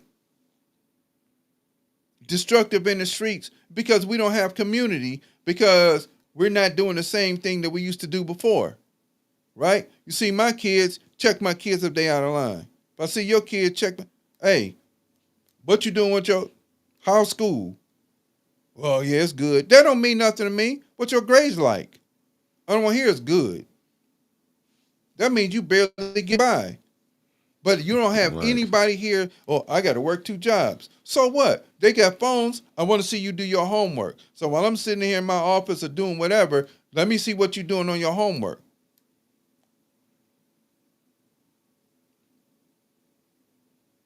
Well, let me see what you're doing with your homework. Let me see what you're learning in school. I want to see stuff. Hey, teach. Hey, what's going on with my son, my daughter? And we don't do that anymore. We only want to call when there's trouble. Your kid get in trouble, that's when we're going to call. And that's where it goes wrong at. Right. No, you should be on top of that. And then we both work together to make sure that the kid, the young person, call him kid, the child is in alignment so that they can get the education we're trying to get them. Not coming here being a cut up and clowning around, and then you still want to back that child up and say the teacher's wrong. You're out of order. And we're out of order. Nah. You spoke truth in that. Nah, it is out of order. We're backwards. Yeah, we ain't even country no more. Yeah, we passed that. We're so out of order and dysfunctional. Right. You telling the truth. We're so out of order and dysfunctional that you're going to choose a kid who's a liar. That's their job. Because I don't want to get in trouble. Right. I don't want to go. I don't want to get punished. I don't want to have my phone taken. I don't want to have my PlayStation taken. I want to be able to go to the store and let you keep on believing that I'm doing good in school. And my children lie. Yeah. I lied. Me too. But until I got that phone call from the principal or the teacher stopped by the house and say, oh, look. Or even when we had community school directors and the directors, hey, Elliott, come here. I heard you cutting up in class. And you got clocked right there. Oh, yeah. I remember we saying that. That was me when I said, when you see your homeboy get whipped in school, man, what? That made me get it together. Right. Yeah, when you really get to see, because we tease him to this day. Like, man, you remember when your mama came up there to put foot to A? My mama used to have some boots, bro. Oh, man, I'm talking about. She would walk through the school, and you could hear them boots clicking and clacking. And you talking about straighten up in a hurry? Facts. Because if she... Man, what? I'm turning around and you better get your stuff together. And it was, you get ganked up right then. Right. You see what New One just said? Said, I am a former Flint school teacher. My last parent-teacher conference, only parents of 6 students showed up, and I got a total of 130 students. Unbelievable. You should have been having 2 days of parent-teacher conference where you're exhausted when you go home. Well, I showed up to my kids' parent-teacher conference. Right. I can say that. And see, that's because we know that if we was cutting up, we know it's genetically in our children to cut up. So that's what we're going to do is we're going to go up there and make sure you ain't cutting up. Yeah, when the teacher told me, your kid talk too much, that was me in school. See? Like certain stuff, I could be like, nah, I know you telling the truth. Right. Right. And then you get, hey, stop talking so much because, that got to stop. Facts. But when you pull the power away from the family. Facts. When you pull the power away from the teacher. When you pull the power. So when a parent doesn't have any power, because if you tell a kid that they can call 911. Oh, you messed up. Now, you can't physically discipline your children. So the only thing you can do is take a phone away. And guess who's going to physically discipline your children? The police, because they're going to kill them. Or throw them in jail because they're waiting. Yeah, snatching them up. Right, all of that. Yeah. Because your child, the system has allowed our children to be out of order. And that's across the board. Yeah. I'm just talking about black kids. Talking about white kids, they're across the board. Yes. And the only one, and eventually, you're going to come see me. Now, a white kid may get a slap on the wrist. Black kid going to get a death sentence. And we don't recognize that. No. So I can't physically punish you. No problem. But you can pick up that bag of dirt and walk it around the yard all day long. Facts. Why you got to? Because they moving dirt. Because they helping me plant a garden. I don't care what you tell them. But they're creating. Okay, well, today we fasting. No, but you really fasting. I'm not fasting. Right. And you still going to move that bag of dirt. Facts. All day long. Yeah. But we don't, I have problems. I don't care nothing about that. Because then you're going to have a bigger problem 10, 15, 20 years from now. Right. Or you're going to have a problem when a person gets big enough to say, hey, look, you know what? You can't tell me what to do no more. Right. Now what? Now it's danger level. Now it's not right. Now because now you can't sleep. Yeah. Because this kid's walking around your house, he or she walking around your house. Now I'm running the house. Now what? It can't be two kings or two queens in the castle. Man, heck no. Because they don't even how the boy go on the chessboard. Right. So one of us gonna have to go. One of us gotta go. And look like I'm paying the bills. And it ain't gonna be me. Right. That's all. But you see how they created a system. You can create hostility in the household. Absolutely. Because I listened to some young people that say the same thing the other day. She got attitude, I got attitude. How the hell you gonna have an attitude with me? You ain't making no damn money. Right. I don't care what the hell I come home and say. It's my house. Right. I pay the bills in this piece. If you certainly think that you have the reason to get an attitude because I got mad at work and you didn't do what you're supposed to do. If I told you to clean the dishes or you saw it need to be done and you sitting over there, social media, whatever, if you're doing your homework, I shut my mouth. Right. Not a problem. What up, good brother Delvin Johnson that tapped in from Louisiana. And Jeff Johnson, he said, good convo this morning. Y'all remember Saturday morning chores? You better believe it. I still do Saturday morning chores, better bro. believe it. I still get up in the morning, wash clothes. I didn't do it yesterday because it was my birthday. But I'm going to do it this evening before I go to bed. Wash clothes, mop the floors, clean the bath, the whole deal. I still do it. And look what Marcus, my good brother from Marcus Fielder from Fairfield said, hey, my brothers and cousins love sports so much. Our parents said us, in order to keep playing, you have to have good grades. That's right. See the key word, good grades. Right. And get the push lawnmower and keep the yard neat and pull weeds. Listen, so what we've done is because the illusion of being in this sports arena, okay, the sports arena has become popular to bring the whole family out of poverty. Then it's okay for you to have a 2.1 or 1.9 or whatever. No. But it's acceptable for the school because they feel sorry for the fact that this poor little child don't have the same upbringing as other children. So therefore, since we feel sorry for them, we're going to allow them to have this leeway because they really can't do. Facts. So there's no demand from the school. There's no demand from the parent. Now, I'm going to say this. I had 3 children. The last one seems to have done better school-wise than the other 2, and I'm clear about the reason why, but it wasn't that they didn't have support. It was they were going through things that caused them to not do as well as they should have. And my oldest son admitted that last year. There was some stuff that happened in our family that, hey, I just wasn't feeling school no more. But before that happened, he had a 4.1. And I get that. That doesn't mean that I didn't demand the best from him. Facts. He was just making choices not to do, and those things happen. We all do them. Right. But that doesn't mean that, hey, what's going on with school? Hey, what's happening with your homework? Hey, what's going on with this? Hey, who's the teachers? Where's parent-teacher conference? And I was there. And it was always, good kid, don't put no effort in. And then later he tells me the reason why. And I understood. Nah, that's real. And I understood. But if those things don't happen, facts. Guess what? Honor roll students they probably get Rhodes scholars just to piss you off. You know what? Somehow I believe they would do that. To get Rhodes scholarships to piss me off because you hear me talking about all of this. Tutor and this and that and other, but we got a Rhodes scholarship, so we're going to take this just to piss Dad off. Because you're talking about them. And they gave us $300,000. And look, Dad, I got a Cecil Rhodes scholarship. Wow. So there you go. But take the money since they're giving it to you and go do what you're going to do. But we don't do that anymore. No, we don't.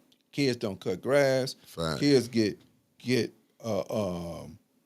paid for nothing, whether it be going to get shoes, whether they're going to get clothes. I want a new PlayStation, and you haven't done your job, which is that 8 to 4, that job in school, and we give them stuff for nothing. Facts. Let them drop out. All of that. You know what I'm saying? I'll never forget this brother that graduated with us who dropped out of school because his parents were sick. He was taking care of his parents, and they needed him, and they were deathly sick. So it wasn't. They needed 24-hour care. And so once they started to turn the corner, it was 2 or 3. He was like 21, 22, and he didn't want to go to night school. And his mom and dad wanted him to get a high school diploma. So he appealed to the Board of Education, appealed to the principal, and I can't remember his name. I see his face. And he appealed to the principal about being able to finish for his parents. I think they passed away before he was able to graduate. He graduated near the top of the class. He put the work in, and he did it because he was motivated to do it for his parents. Not, something happened, and I get it. But that should be our driving force in order to do better, not to keep on messing up. Facts. I'm sick. We had enough drug dealers. We had enough pimps. We had enough doing all the wrong stuff. Right. Now how we get in the direction to get back to the nation building. Well, first and foremost, I have to trust you. And I know you may have your agenda. That's cool. Let me know what the agenda is. And if I can help, that's fine, because I have one as well. Facts. We may be able to work together on some things or not, and that's okay too. But, hey, Brother Elliott, I'm over here working on this. I need you to come. I'm there. Facts. Hey, Brother Mick, I'm working on this. I need your advice on this. Can you help me out? Yeah, I'm there. And once we start to build that trust, again, instead of calling each other N's and B's and H's, but brother and sister again, like we used to do in the 60s. Facts. And we had to trust each other, and we want to rebuild our community. It's not hard. No. It's really not difficult. No. It's okay for you to have an agenda. If your agenda is to have a A10 News Media Group, a national entity, it's my job to help you do that. Right. I'm not looking for you to be patted on the back. What did I say about servants? Servants serve people. Right. If you chasing greatness and you chasing to be the greatest news media, independent news media group in the country, in the world, and you chasing that, I'm gonna push you to chase. For sure. Because I'm a servant. The money gonna come. Facts. Because you're chasing greatness. Facts. We're great with mediocrity. Facts. We're so great with being mediocre. We're so great. And I get it. I know that I talk about it all the time. The systems that are in the way in order to make us be self-destruct. Put us in jail. Tear our families apart. The system's there. And people buy in the system too. People buy in the system too. Because they figure they're gonna get something out of chasing a bag instead of chasing greatness. Facts. And people don't, and I'm gonna say this again, I don't know how well this brother studied in order to understand what he was walking into. And the other part about that is Brother Malcolm says we should solve our own problems. And even though he looked like us, it's not your city. I mean, that's why I disagree, because Malcolm went for all the places he went to. Yeah, but Martin went from none of the places he went to, but he went to the suffering of the people, where the suffering at. But Malcolm was a street man, so he understood how to talk the language too. But I think when you came here, I'm gonna be honest with you. I told you I've been here all my life, brother, all my life. When I got into this politics, I didn't listen. I was at the infant stage. I'm talking about they done drew some calluses. Right. You know what I'm saying on me. I thought I studied. I'm telling you, man, I watched 2014. I was coming down to council 15 and 16. Only one person recognized me and my cousin Zeke when we was coming down there.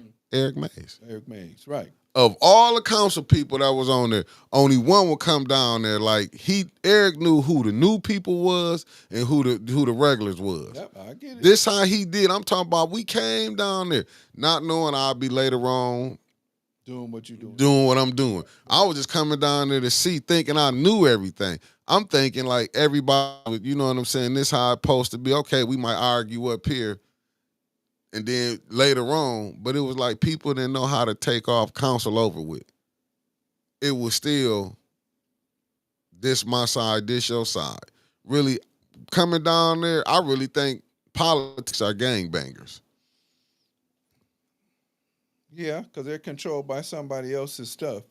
But let me ask this question: When you were going down there to study counsel, because that was your interest, did you also study the law and the charter?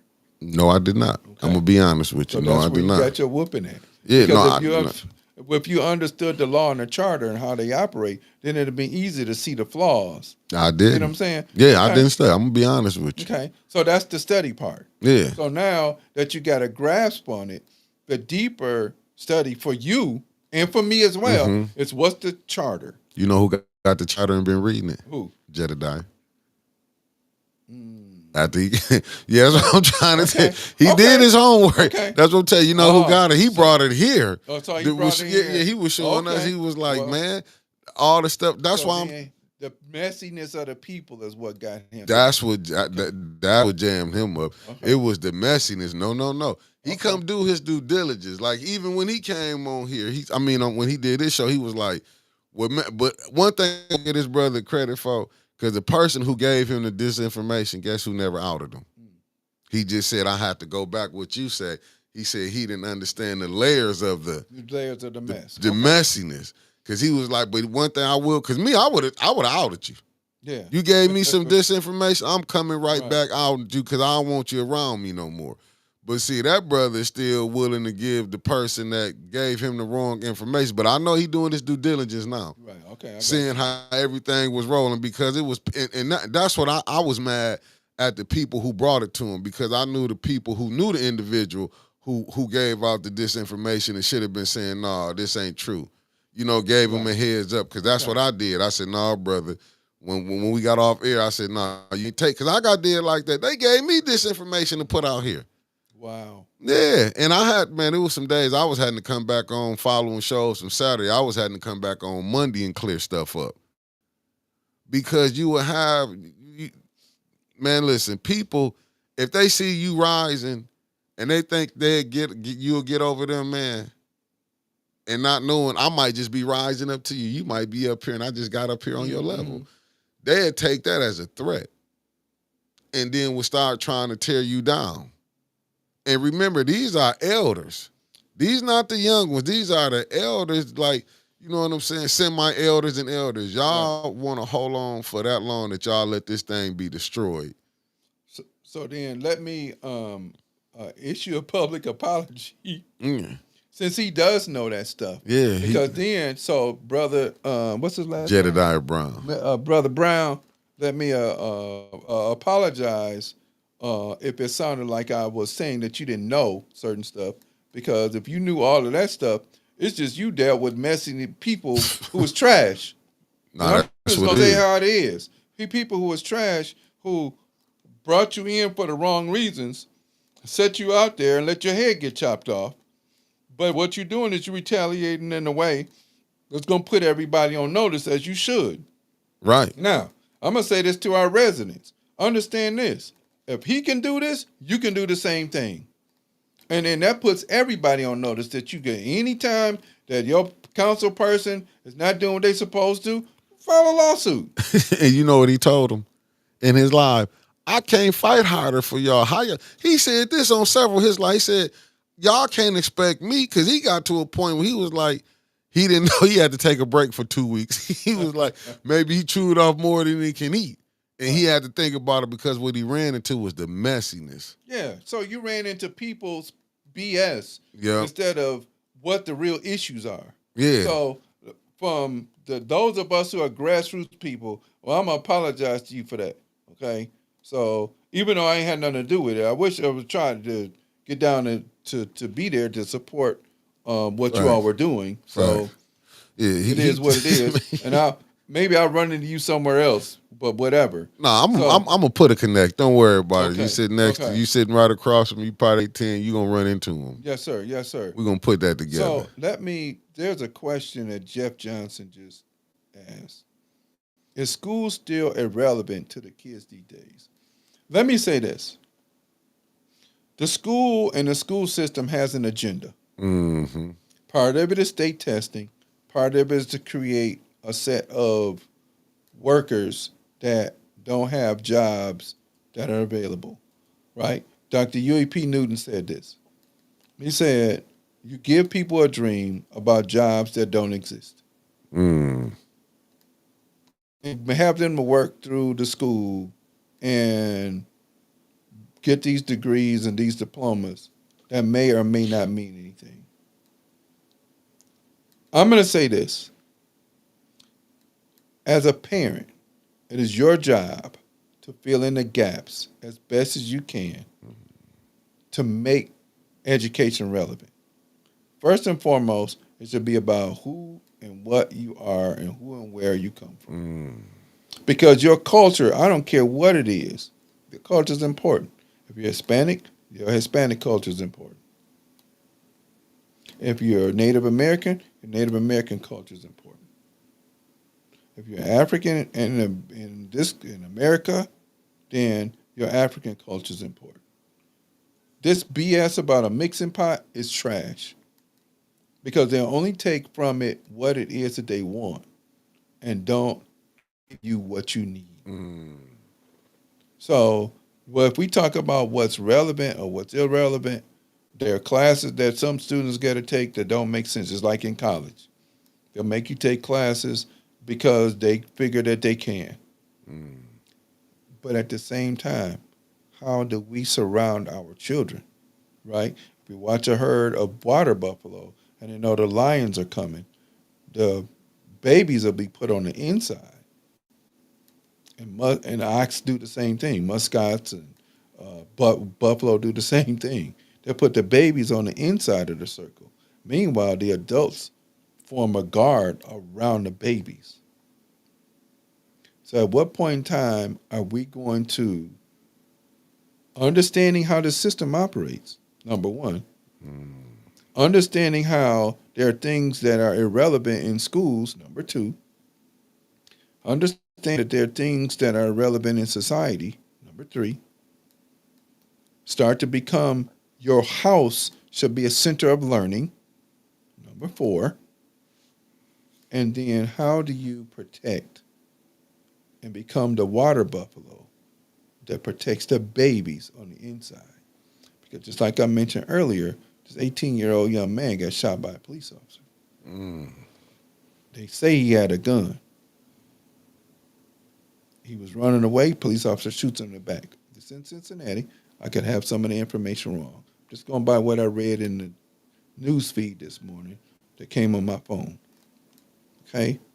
And then a week later, the dad decides he's going to create a situation out of grief for his son, a vehicular homicide where he runs over another police officer. Not the one that did the killing, but somebody else. Eye for an eye.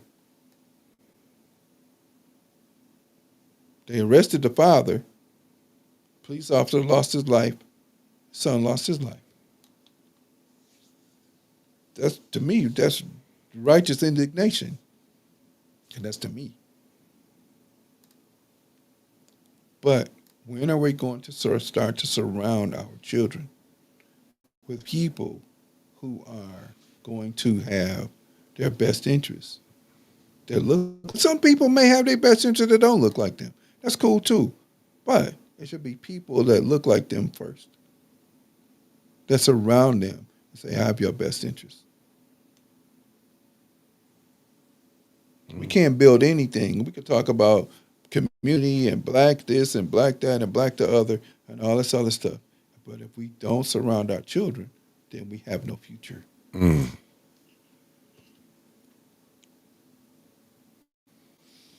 I guess that's it right there. Any word to close us out, brother Elliott? Chase greatness. Do not chase the bag. The bag will come, but chase greatness. Be focused all forthwith on your greatness. And that's all of us. As long as we have breath, we have the ability to chase our greatness. Chase greatness, not the bag. The bag's going to come.